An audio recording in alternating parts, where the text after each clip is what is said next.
आज हम लोग पढ़ेंगे एमएसएन फर्स्ट। इसमें हम लोग देखेंगे लोअर रेस्पिरेटरी ट्रैक्ट डिसीज।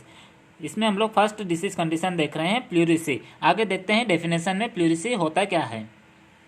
यहाँ पर डेफिनेशन देखते हैं। प्लूरिसी श्वसन तंत्र विकार है जिसमें फेफड़ों की उत्तकीय परतों अर्थात अंतरांग एवं पैराइटल में प्रदाह हो जाता है, इसे प्लूरिसी कहते हैं। यानी कि क्या है, प्लूरिसी एक श्वसन तंत्र विकार है। इसमें जो लंग्स को कवर करने वाली दोनों लेयर में इन्फ्लामेशन हो जाता है, तो इसी एबनॉर्मलिटी या असामान्यता को प्लूरिसी कहते हैं। आइए इसे डायग्राम के थ्रू समझने की कोशिश करते हैं।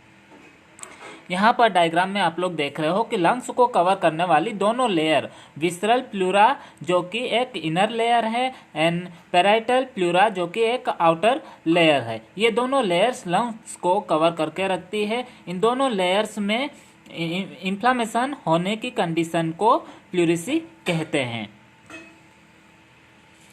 अब हम लोग देखते हैं कि प्लूरिसी होता किस कारण से। यहाँ पर इटियोलॉजी देखते हैं। प्लूरिसी में फेफड़ों की परतों में संक्रमण के कारण प्रदाह की स्थिति उत्पन्न होती है। यानी कि क्या होता है, प्लूरिसी में लंग्स की परत या फिर लेयर में इन्फेक्शन होने के कारण इन्फ्लामेशन होने की कंडीशन या स्थिति उत्पन्न होती है। अतः वे सभी कारण जो संक्रमण को प्रेरित करते हैं प्लूरिसी के कारण हो सकते हैं। यानी कि वे सभी कारण जो संक्रमण को प्रेरित करते हैं वो प्लूरिसी के कारण हो सकते हैं, जैसे न्यूमोनिया।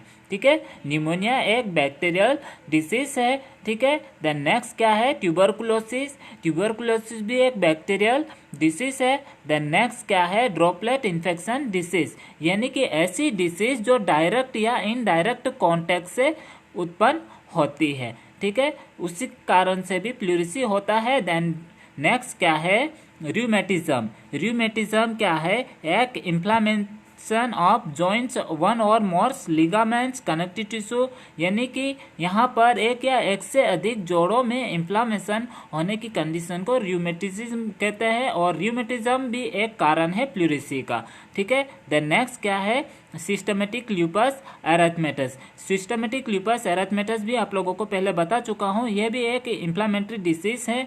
ठीक है, जो कि एक ऑटो इम्यून डिसऑर्डर्स के कारण उत्पन्न होती है, तो इसके कारण भी प्लूरिसी होता है। देन नेक्स्ट क्या है, रक्त में यूरिया की उपस्थिति, यानी कि यूरेमिया। यूरेमिया के कारण भी प्लूरिसी होता है। यानी कि यूरेमिया क्या है, ब्लड में वेस्ट प्रोडक्ट का अधिक हो जाना। ठीक है, यदि ब्लड में वेस्ट प्रोडक्ट अधिक हो जाएगा, वेस्ट प्रोडक्ट का लेवल बढ़ जाएगा, तो उसके कारण भी प्लूरिसी हो जाता है। देन नेक्स्ट क्या है, वायरस के कारण भी प्लूरिसी होता है। बैक्टीरियल इन्फेक्शन के कारण भी प्लूरिसी होता है। देन नेक्स्ट क्या है, सीने में चोट लगना, यानी कि सीने में किसी कारण से चोट लग जाती है तो उसके कारण भी क्या होता है, प्लूरिसी हो जाता है। देन नेक्स्ट क्या है, लंग्स के अन्य संक्रमण जैसे कि पल्मोनरी इन्फेक्शन, यानी कि पल्मोनरी में किसी अन्य संक्रमण या अदर इन्फेक्शन के कारण क्या होता है, प्लूरिसी हो सकता है। देन नेक्स्ट क्या है, ड्रेसलर सिंड्रोम। ड्रेसलर सिंड्रोम क्या है, ये एक पेरिकार्डाइटिस का सेकेंडरी स्टेज है, जिसमें क्या होता है, जिसमें हार्ट में ट्रोमा के कारण क्या होता है, प्लूरिसी होता है। यानी कि क्या होता है, ये जो ड्रेसलर सिंड्रोम है एक पेरिकार्डाइटिस का सेकेंडरी स्टेज है। इसमें क्या होता है, हार्ट्स में ट्रोमा हो जाता है, हार्ट्स की लेयर्स में इन्फेक्शन इन्फ्लामेशन के कारण इंजुरी होती है, देन उसी के कारण प्लूरिसी हो जाता है। देन नेक्स्ट क्या है, क्लिनिकल फीचर्स, यानी कि लक्षण। प्लूरिसी के लक्षण क्या क्या होते हैं। प्लूरिसी में लंग्स लेयर में प्रवाह होने के कारण यहाँ स्थित संबंधी तंत्रिकाओं के सिरों में दर्द अनुभव होता है। यह दर्द तेज होता है और सांस लेने में तेज हो जाता है। यानी कि क्या होता है कि प्लूरिसी में क्या होता है, लंग्स लेयर में प्रवाह होने के कारण यहाँ पर लंग्स की लेयर में जो सेंसरी नर्व प्रवाह होती है, उन नर्व्स के एंड्स में या सिरों में दर्द अनुभव होता है, और ये दर्द इतना तेज होता है, इतना स्टेबिंग, इतना चुभने वाला दर्द होता है, और सांस लेने पर भी क्या होता है, सांस लेने पर और अधिक तेज हो जाता है। ठीक है। देन नेक्स्ट क्या है, सांस लेने में दर्द होना, डिस्पनिया होता है, फीवर होता है, देन रेस्टलेसनेस होता है, एनोरेक्सिया यानी कि भूख न लगना, और कफ होता है, ठीक है। अब देखते हैं कॉम्प्लिकेशन।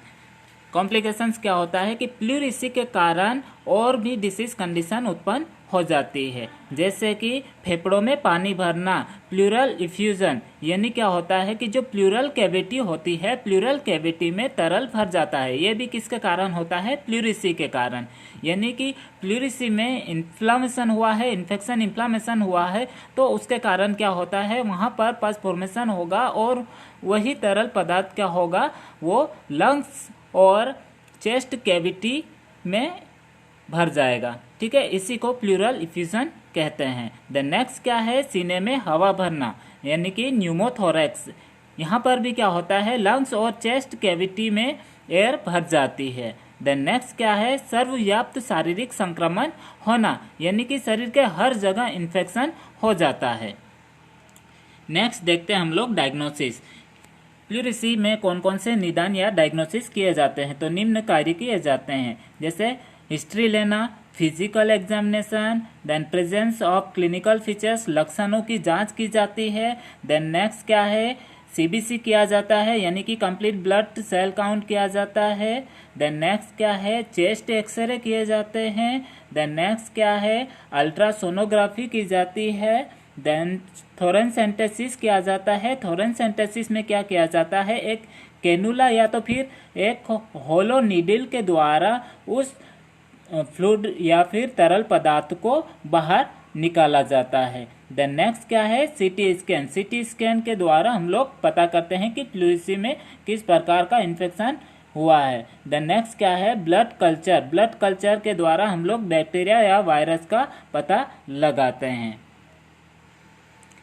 अब देखते हैं हम लोग ट्रीटमेंट, ठीक है। यहाँ पर हम लोग देखते हैं मेडिकल मैनेजमेंट क्या क्या किया जाता है या क्या क्या उपचार किया जाता है प्लूरिसी में, ठीक है।